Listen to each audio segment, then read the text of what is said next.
Bueno, pasan 2 minutos de las 8 de la mañana y nosotros hablando del tema de las reformas a la ley electoral y de partidos políticos. El lunes la Corte de Constitucionalidad, dictaminó entonces respecto a ciertas reformas, decía esto pasa, esto no, y ahora precisamente se crea polémica al respecto. Para hablar un poquito acerca de lo que comprende la ley electoral y de partidos políticos, que es de esas reformas quizá que están creando ya un poco de más polémica o dudas y críticas, tenemos aquí en nuestros estudios a un verdadero experto, Omar Barrios.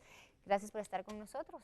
Buenos días, aquí estamos siempre. Omar, quisiéramos empezar, ¿sabes? Es un tema que crea bastante criticismo, polémica, esta reforma a la ley electoral y de partidos políticos. Empecemos entonces hablando en qué consiste una reforma electoral. Correcto. Hay que tener presente que acabamos de pasar un proceso electoral en que la gente demostró su máximo interés. Podría decir que el proceso electoral anterior fue donde la gente se interesó al máximo comparado con otros procesos. La ley electoral y de partidos políticos es una ley de carácter constitucional. Esto lo que significa es que la Asamblea Nacional Constituyente consideró que es un tema muy importante y que no se puede quedar en una ley ordinaria del Congreso, sino que una ley emitida por la propia Asamblea Nacional Constituyente. Por lo tanto, reformarla es más complejo que reformar el Código Penal o que reformar la ley de lo contencioso administrativo. Entonces, reformar la estructura política del Estado o el funcionamiento electoral del Estado es bien complejo. La Constitución política, la que nosotros leemos, la que nosotros estudiamos, tiene un fundamento esencial, es organizar jurídica y políticamente al Estado. Entonces aquí estás tocando la estructura política, cómo nos vamos a organizar a través del sistema de partidos políticos, la participación, la ciudadanía. Entonces tocar ese tema es bien delicado porque hay muchos grupos de poder, muchos grupos de interés, mucha gente que, como lo señalaba hoy un medio de comunicación, no se responde a las demandas sociales y es porque mucha gente piensa de que yo puedo pedir aquí y nos tienen que dar a todos. Buscar un equilibrio, una reforma, una ley electoral es bien complejo. Y como mencionabas tú, adaptarla también a la realidad guatemalteca. Y sí, tú tienes ahí, el dictamen que lanza la CC, que son más de 300 páginas, ¿verdad? 381 páginas, bastante complejo para quienes no conocemos de esos temas legales y no somos expertos en eso. Y por eso te tenemos aquí para que quizá nos resumas precisamente lo que dice ese dictamen, porque hay ciertas reformas que están causando dudas y críticas. Por ejemplo, la del transfugismo, muchos dicen de que debería de penalizarse o quizá castigarse un poquito más fuertemente a lo que dice la Corte de Constitucionalidad. Tal vez para que vayan todos los guatemaltecos, es muy importante ir ingresando a la temática.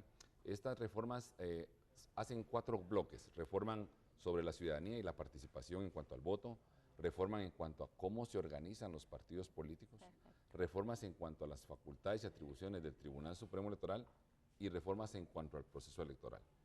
Si nos vamos al transfugismo, lo que tenemos que ubicarlo es en qué área tiene que quedar ese apartado. No sería un apartado de ciudadanía y voto, sino que sería un apartado referente a las organizaciones políticas, los partidos políticos. Allá tenemos una reforma en la ley orgánica del organismo legislativo que establece algunas limitaciones al transfugismo, que a mi criterio, y opino a veces hasta imprudentemente, no corresponden a esa ley, porque esa ley es una ley de funcionamiento legislativo. Las prohibiciones al transfugismo tienen que estar en la reforma a la ley electoral y de partidos políticos, porque es limitarle un derecho ciudadano y político a uno de los diputados, entonces tiene que estar donde corresponde. En este caso el transfugismo es una situación que la estamos viendo anómala por cómo se da en Guatemala, pero si vamos a la figura como es, como debería ser, ¿verdad? Que eso es lo complejo. Si un diputado de derecha se quiere pasar a otro partido de derecha, no debería verse mal. Si un diputado de ideología de izquierda se quiere pasar a otro partido de izquierda, no debería verse mal, porque se mantiene dentro del marco ideológico. Claro. Pero sus partidos políticos perdieron el rumbo, no tienen ideología, no saben, por hacerte una analogía, qué deporte están practicando. No saben si es fútbol, si es básquet, si es voleibol. Entonces, al no tener ideología, se convierte en quien consigue más votos. Frenar el transfugismo no debería hacerse desde la electoral, debería ser una función de los partidos políticos que se debe hacer desde la selección del candidato, desde conseguir las personas honestas y capaces para ese puesto. Lo que está señalando la Corte de Constitucionalidad en su dictamen en cuanto al transfugismo es que la regulación del mismo tiene que ser siempre de manera temporal. Es decir, que te van a tener, por decirte así, anclado durante los 4 años del proceso, 3 con tu partido, pero que el último año sí puedes cambiar de bloque legislativo, de partido político, porque eso te va a dar participación política. Entonces ahí lo que hace la CC, la Corte de Constitucionalidad, es restringir el transfugismo a un plazo. A un cierto periodo. Perfecto. Bueno, hablemos un poquito más también acerca de otra de esas resoluciones que da la CC fue en cuanto a la reelección de diputados. Correcto, correcto. Donde dice que permite la reelección indefinida. Y eso es una de esas peticiones ciudadanas que resonó muy fuerte en el 2015, el no permitir la reelección. Yo creo que es una de las resoluciones, por decirlo así, que más va a rechazar la población. Pero la Corte de Constitucionalidad, tengo que aceptarlo, tiene la razón. A veces no me gusta. ¿En qué sentido? A ver, cuéntanos, porque sí, explico, ciertamente se han identificado muchos en las redes sociales en desacuerdo con esta resolución. Claro, claro. Lo que sucede y que la población tiene que tener presente es que tenemos una jerarquía, tenemos la Constitución como máximo orden y después vienen las leyes bajo la Constitución y los reglamentos. Entonces ninguna ley, inclusive las de carácter constitucional, pueden contradecir a la Constitución. No se puede. Entonces la Constitución en el artículo 157, en la reforma del año 93, que en consulta popular en 1994 se aceptó, se estableció que la reelección de diputados es permitida.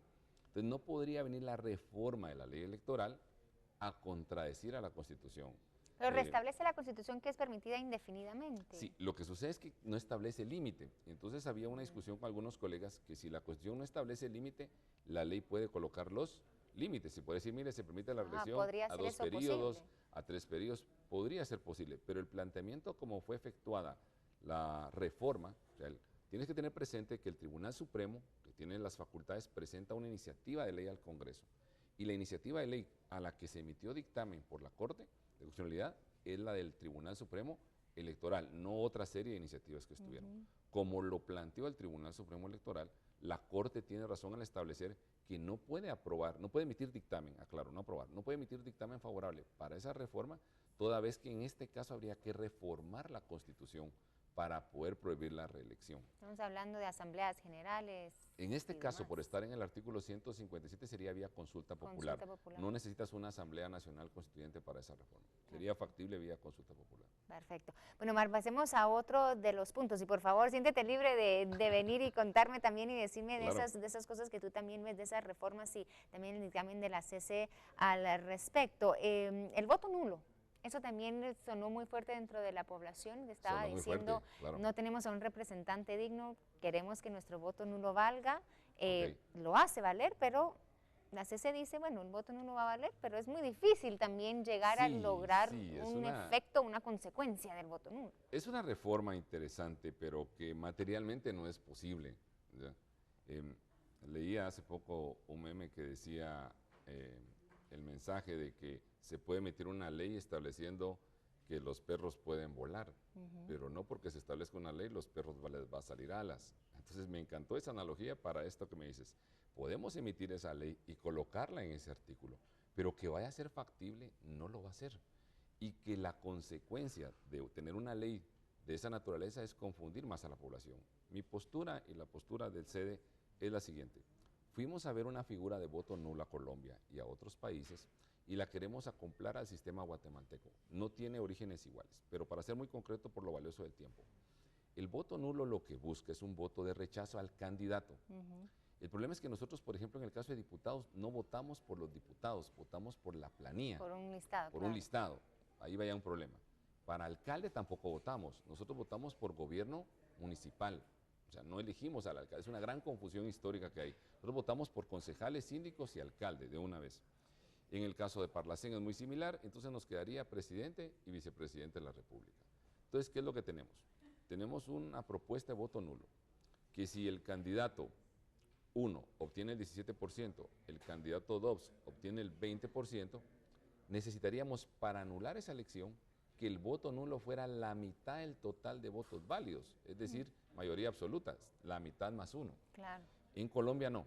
En Colombia, si un candidato obtiene el 7%, otro el 11%, otro el 17%, con que el voto nulo sea el 17.1%, o sea que tengas un voto más que el candidato con mayor votación, es un rechazo total a esos 3 candidatos.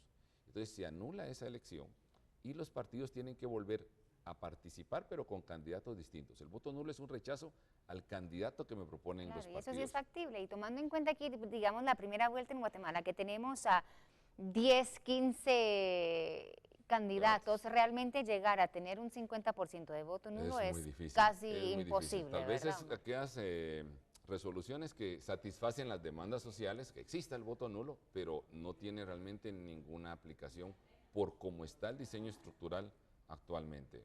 Pero se podría reformar el hecho de que no sea el 50%, o sea, se podría decir que sea... Claro, podría el Congreso, pero tendría el Congreso otra vez enviar otra vez a la Corte de Constitucionalidad lo que apruebe para que vuelva a emitir dictamen favorable, siendo la idea original del voto nulo obtener un punto más que el candidato con mayor votación. Ahora hay que tener cuidado, porque algo que tú decías también que es muy importante, lo platicamos en una oportunidad aquí, es que es demasiada votación al mismo tiempo. Yo no sé cómo fue tu experiencia o la experiencia de los que nos ven y escuchan, de tener 5 papeletas en la mano, ¿verdad? Y tener que estar escogiendo. Claro, tenemos muy complejo nuestro sistema. De hacer en diferentes periodos de elecciones presidenciales, yo creo que del Ejecutivo y elecciones municipales. Yo creo que esa era una reforma fundamental y no está contenida, que pudiéramos elegir, si quieres tú, diputados por lista distrital una vez y otros 2 años el de lista nacional, pero darle a la población 5 papeletas. Es complejo, hay muchas cosas que hay que componer. Perfecto. Omar, ya me están diciendo que estamos cortos de tiempo, pero el voto en el extranjero, también algo muy importante, lo hablábamos ayer, lo discutíamos, pero quiero tu punto de vista brevemente. Claro que sí, es complejo. Es complejo. El voto en el extranjero se está midiendo y se está enfocando solo hacia Estados Unidos por la cantidad de migrantes. Pero al decir voto extranjero tenemos que pensar en todos los estados en donde guatemaltecos hay. Segundo, el voto extranjero tiene por naturaleza de que el sujeto que está en el extranjero tiene una vinculación constante con su país. Darle voto al extranjero a un sujeto que ya no tiene ningún vínculo con Guatemala, más que la nacionalidad, porque no la puede perder, también es un riesgo. La forma de poder estructurar el voto en el extranjero es compleja. No se previó el voto por correo, no se previó el voto electrónico, entonces el voto en el extranjero va a dar mucho problema. Pero que es una necesidad para aquellos guatemaltecos que estén vinculados con su país, que tienen un arraigo, que están en un posgrado, que trabajan en una misión internacional, es sumamente importante. Son ciudadanos activos dentro de la nacionalidad, dentro del sistema de territorio guatemalteco. Pero tenemos guatemaltecos que ya no tienen vinculación, que solo tienen la nacionalidad de nombre. Habría que medir bien esa situación. Perfecto. Pero se habilitó para presidente y vicepresidente. Y Omar, ya por último y para ir finalizando, entonces, ¿qué pasa ahora que estas reformas del dictamen regresa al Congreso? ¿El Congreso puede venir y decidir hacer alguna otra reformita y enviarlo otra vez a la Corte de Constitucionalidad? La idea académica o como está diseñado el sistema legal es que regresa y lo que fue dictaminado favorablemente es lo que el Congreso puede aprobar. Podría quitar algunas cosas que se dictaminaron favorablemente y aprobar parte de otras. Lo que no podría es modificar una letra o una coma de lo que está dictaminado favorablemente. Si se hace una enmienda, tiene que regresarse a la Corte de Constitucionalidad para que los magistrados y magistradas vuelvan a emitir un dictamen favorable a esa reforma. ¿Y puede ser un jueguito de ping-pong entonces? ¿Podemos esperar que esto proceda por meses? Esperando de que la población la tengan ilusionada con esto y que también vamos a ver las opiniones constantes de mucha gente pro y contra. Perfecto, Omar, muchísimas gracias. Yo sé que es un tema amplísimo, como mencionamos el dictamen, más de 380 páginas. Vamos a seguir hablando seguramente al respecto. Gracias, Omar. Vamos a estar leyendo seguro, que es importante que todos los ciudadanos conozcamos entonces lo que está pasando respecto a la ley electoral y de partidos políticos. Nos vamos a la pausa y regresamos con más enseguida. Este 26 de febrero, Viva la Mañana celebra su aniversario. 12 años de informar y entretener a los guatemaltecos. Sé parte de nuestra celebración este 26 de febrero en vivo desde Majadas 11, desde las 5:45 de la mañana. Viva la Mañana. 12 años despertando siempre contigo.